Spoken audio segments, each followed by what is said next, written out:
going on, everybody out there? This is Popular Stranger, and we are back at you again today with another episode of MUT Mailbag. If you're new to the channel, new to the series, new to this video, it's a series that we do at least once a week where I just answer your questions.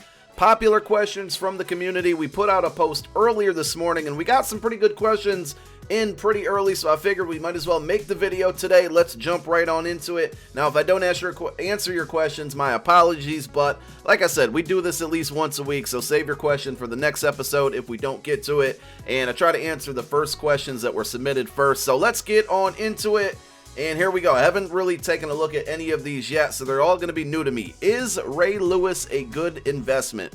I mean, he's going to get another card. A good investment. I don't know if maybe you're referring to his most feared card. It seems to me like for the most part, investing in power-ups isn't really the move this year because so many people do it that, you know, it's a very, very small window. When a new card gets announced, people always list that power-up. And if you're not one of the first ones to get it out there or get it on the auction house, you kind of lose out. One thing that you can always do when you know a big reveal is coming out is list your cards before that reveal. So if you think Ray Lewis is getting a card and they're doing a special stream at some point, you know, list that card a couple hours before the big reveal, and if you were right, it'll sell. If you're not right, you just hang on to the card until the next time you think that's going to happen. But Ray Lewis being an investment, all I can say is I know he's going to get another card. We know Ultimate Legends are coming probably towards the middle to end of February, and that's probably going to be when he would get one. But we do have the Super Bowl promo. You know, he could be a potential Super Bowl promo legend. So, I don't know. I think he'll get another card, though. Next question. Can you please do a video on how to get competitive trophies? So, I kind of talked about this in a video earlier this week. With competitive trophies, there's only a number of things you can do. A lot of people say MUT drafts is the easiest if you're not the best skilled player, but you can get it from MUT drafts. You can get it from solo battles, which you don't really get a good ratio, but it's playing against the computer. And then you got weekend league and you got, you know, seasons. To me, seasons sometimes can be more sweaty than weekend league. You definitely want to try to attack like your first 10 weekend league games tend to be a little bit easier. That all depends on your skill level, but I mean, those are really the main things. Once again, to recap, draft champs or MUT draft, whatever they call it now, solo battles, head-to-head seasons, and weekend league, and possibly, what's it called here? House rules. It's been so long since we got into good house rules, I almost forgot what they were called. But yes, those are really your only ways.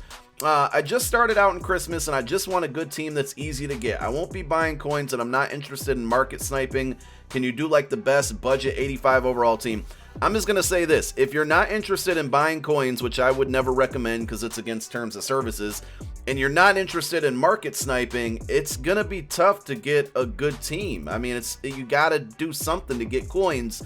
And let's be honest, just playing solos this year, it just isn't enough. So you're going to have to work the market to make coins. You know, I am going to start doing some budget series, but at this point, I know you just got the game. 85 overall isn't going to cut it. I mean, I'm almost a 97 overall at this point. You're going to need to be semi-competitive. You're going to need to be in the 90s at this point. And you're going to have to work the auction house or really rely on solos, but they're just not that rewarding. But we will have some budget stuff coming up very soon. And I did kind of skim these questions. I think there's some more budget-related stuff, so let's keep going here. What's the quickest way to get coins from zero? I always say that flipping cards on the auction house, that's been my go-to #1 coin making method for the whole year. If we're just taking one, kind of direct answer to that question, that's the way, flipping cards. Go ahead and search up my video. I'll try to find it really quick here. Let's see if we can pull it up and go to my how to flip cards video. I'm not going to play the video, of course, but let's see if we can find it for you guys really quick here. I don't remember when I put it out, but it's more so of a tutorial on how to do it. Let's see here. I kind of remember what the thumbnail looked like. Here it is right here. How I've made millions of coins flipping cards, the MUT 20 sniping guide. Go check this video out right here. It came out about 2 months ago. if you're looking to make coins, I mean, this is my money making method. You'll have to skim through the rest of my videos, watch all the ads too. But I put out updates on it at some points, like revisiting the MUT sniping guide, things like that. Revisiting the sniping guide right here, and then I think I even put out another one not too long ago. And I'm sure the auction house is perfect for flipping cards. This method isn't, I wouldn't say method. The playoff cards aren't great to flip right now. You can't really see this because my picture's cut off, but it's this one right here. But yeah, man, flipping cards is definitely the way to go. How do you make coins for players under 50K? I just kind of answered that question. That's your best way right now. How do you add a card player with abilities, chems, to a power-up card? Do you need to remove any of them to avoid losing training, or does the game force you before adding? I kind of want to read that again. So I think what you're saying is, how do you basically, if you have abilities on a certain card, switch those abilities out? I think that's what you're saying. So the way that I do it, and I'm not going to fully do it because I'm not about to take a L on some of my training right now, but you go to upgrade, okay, and you go to whatever ability you want to remove. So say I don't want reinforcement. Well, we'll do an ability instead. For whatever reason, say I don't want enforcer on my Pat, what the hell is his name? Oh my god, I'm drawing a blank right here. Pat Willis. I almost called him Pat Tillman, then I almost called him Ray Lewis. Okay, Patrick Willis. Say I don't want enforcer. You would select it with the X or A button and go to refund ability. This is going to then give you a screen that says you originally paid $12.50 for this. You're going to receive $11.25. You would click refund ability. It would give you 90% of your training back, and then you would go in and just add the new ability that you want to replace that one. I hope that answers your question. I think that's what you were asking. All right, let's move on. When playing, how often do you use the left stick to juke rather than the right stick? I have made it to Legend and head-to-head seasons, and I'm surprised to still see there aren't many players using the left stick juke, even though I think it's clearly better because you don't have to slow down as much. I don't use jukes at all. I think I am all left stick at this point because I play on conservative. I've been doing it for probably a month now. I play the whole game on conservative. I have no abilities on my running back, no X factors, none of that stuff. I just feel like the pursuit angles, the ability to stop and go, the kind of swerve, manual juking, I just feel like I'm pretty decent at it. I'm not great, but I'm good at it to the point where I can make people miss, especially if they don't click on. Like the CPU defenders just kind of dumb out sometimes, and they just kind of feel like they're stuck in stand. So that's the only way I play. I think that's what you're asking. What is your favorite coin making method? See my answer to the three questions ago. Flipping cards on the auction house. Go watch my tutorial. It's a moneymaker.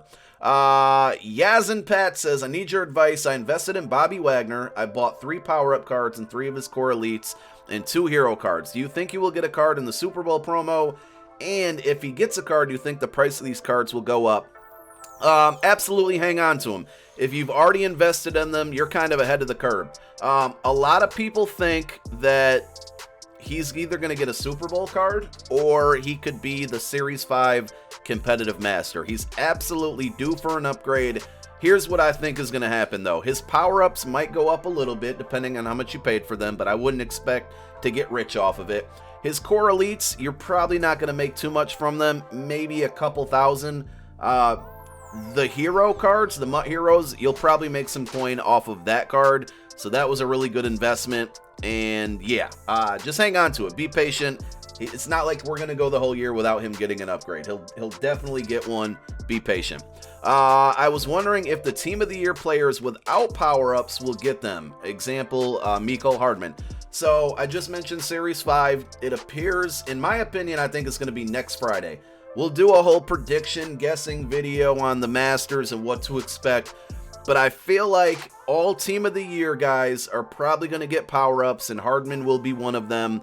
I am patiently waiting for Hardman to get a power-up because he seems like a guy that I could probably replace Devin Hester with eventually. So I do think it's going to happen. I'm pretty sure, and correct me if I'm wrong, I'm pretty sure it happened last year where all Team of the Year cards did get power-ups eventually. And with Series 5 probably coming next Friday, that could be a target date for the EA staff. So we'll see, but I think eventually he will get one. Please do a series where you go over the best players worth the price for each position, 80 overall, 85, and 90 overall teams. I think that would be awesome. So this is the question that I saw earlier as far as budgets go. I definitely want to start doing like a, top 10 budget cards at each position. As we start to get a lot more better cards, budget cards are going to be around, and you're going to be able to find some pretty good cards for cheap if you don't have the coin to spend on the big name players. Do you think the LTDs from Blitz like Wagner and Jackson will get power-ups? Possibly. I don't think they're going to give all of them power-ups, but it's kind of goes back to the team of the year thing. I think we're going to see new power-ups come soon. I don't think they'll give it to all of them, but I hope so. I still don't understand, and maybe it's something they can do next year, but I just wish power-ups didn't exist. I wish every base card was the power-up. Kind of like the veterans. Like veterans, you can add... You can't do abilities in chems, but you can add team chems to veterans without needing a power-up. I don't understand why they just can't design all cards like that. Hopefully, soon, one day, we get it. Do you think motivators is something we will see this year? I've heard of it being on mobile. So if you're unfamiliar with what motivators are, and I think we had something called competitors last year, a couple years ago as well. Motivators basically boost, like, it's a card that, like Patrick Peterson. You get a Patrick Peterson, and his motivator card is +1 man coverage to your whole team. So if you have that card on your team, this is hypothetical, but I'm just explaining how motivators work. You put that card on your team, your entire team gets +1. I hope so. Last year we had... So if you guys see MUT leaks on Twitter, they post out the pack opening animations. And last year, we had a Motivators animation, but Motivators never happened. This year, Motivators animation has come out once again, but will it happen? I don't know. I'm hesitant to say I think it will because of the way chemistry boosts, Coach Madden, team chems, scheme chems. Like, there's so many ways to boost the players overall. I don't know if motivators would just make things out of hand, and maybe that's why we never saw them last year. So I don't know. I'd be happy if they did, because I just think it's a really cool aspect of building a team, but I am not right now optimistic we will ever see motivators ever again. Power-up predictions, I think we've kind of talked about that. Power-up predictions, all of the team of the year guys. I think I'm going to do like a coming soon, and it might even be this coming week, like one power-up for every team. We'll go through all 32 NFL teams and pick one guy that deserves a power-up. So stay tuned for that. When is the best time to pick up new cards? During promos or after? And how do we survive without buying bundles? Well, we survive without buying bundles by flipping cards, working the auction house, investments, being smart with our coins, not powering up our entire team, even though it's something I've started to do and kind of regretted in some situations. Best time to pick up new cards is just, this sounds like a really bad answer. When the market's down, that's when you buy. Now, Team of the Year is probably the biggest exception to all of this, because when Team of the Year came out, the market went up, and a lot of people didn't expect that. I kind of did. It's starting to go down now, which is good, but the market was up for about a 3 to 4 day period, and I think that's mainly because Team of the Year cards are not in packs, and they still aren't, but people have figured out, ways to do exchange sets, and we talked about this on our Twitch drops episode or video yesterday, so go watch that out if you have no idea what I'm talking about. There's been a lot of ways to use gold cards in lower elites to build the gingerbread, and gingerbread to Adrian Peterson or Ted Hendricks, and then Ted Hendricks turn into Team of the Years. So now that a lot of people in the majority of the community are figuring that out, now Team of the Year cards are being more abundant and prices are going down. But the best time to always buy is usually, honestly, like a night before a big promo, because people, for whatever reason, are dumping their cards to prepare for the new promo, and they're just losing a lot of value on those cards. Whereas if they just hold on to them a little bit after the promo, typically they're going to be able to get a better value selling them. But Team of the Year was the exception there. But again, to circle around and answer your question, the best time to pick up new cards for sure is when people are hype off of a new promo. So if you don't have the coins to buy the greatest and latest new players, you want to buy those cards that people forgot about that maybe just came out a week ago. When a new promo's coming out, the next big one will be the Super Bowl promo. Does a player's chem still count if they're in your binder and not in your lineup? No, they have to be in your lineup. the best way to tell like when a player's I mean, you can't see it in your binder, but their chemistry, trying to think if I could do this really quick here.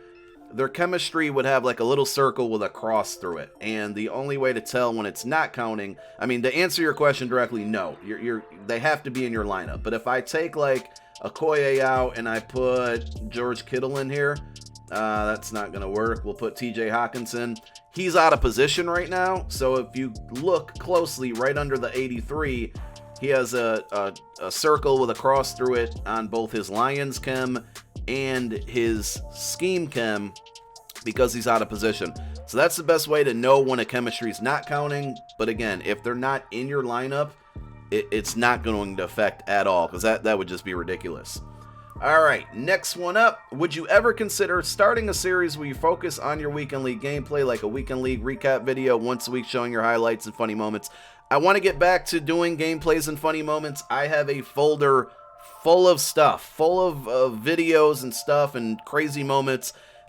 They just take so long to edit, and me working a 40-hour job plus doing YouTube plus streaming, I run out of time a lot, man. I would love to give you guys more gameplays, but I'm just not the type that's going to put out a gameplay and just chop it and show you play after play after play after play. That's boring to me. It's just me. It's my personal preference. I want to give you guys something that's a little more entertaining, you know, with the funny edits and things like that. So I really would love to get more gameplay out for you guys, but I just run out of time. That's my God honest truth. I run out of time to edit sometimes, and I would love to. But I think once Madden calms down as far as content goes, that's probably when we're going to try some wacky gameplay series and maybe get some uploads of Weekend League stuff like that.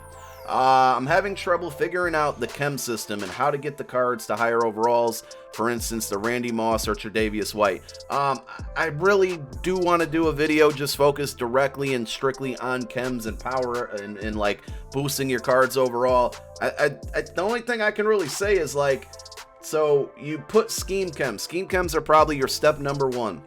Scheme chems are things when you go to upgrade a player, and they don't need to be a power-up. You can put this on any card except for silver cards. You would go to upgrade, and the first slot after the team right here is scheme chem. So that would be your number one focus. Pick one that looks best for you and focus on that. The best to me, I like zone run for my offensive linemen and my running backs. And then on like my wide receivers, I like West Coast. Some of the other options you can go with are go deep. That's if you're passing the ball a lot. I prefer West Coast because it boosts the catching stats, and I think catching is pretty valuable. It also boosts route running. Go deep is more if you like to throw it down the field. I don't. Not that I dislike it, but it's just the way my offense runs. So you want to go through these different ones and just kind of see what appeals to you. Balanced offense, power run, zone run, go deep, West Coast, play fake.